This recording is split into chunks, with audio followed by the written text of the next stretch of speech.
أنجل كان وعوية مركوي قال مرك كان وعوية قال فيها الغباء جعلنا عوكي كان وعوية والمنه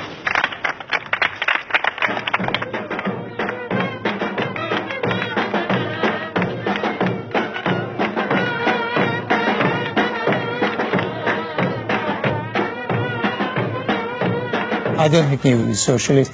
Some of the prerequisites of being communist or socialist is the ability to read Hegel and Kant. And if you can't read either of them, you know, how much of a communist are you?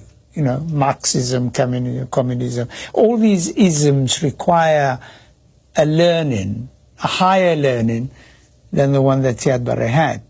He had certain precepts in his head, and his intention was to take Somalia from, in inverted commas, what he saw as barbarism, and provide in Somalia with a state structure that functioned very, very well.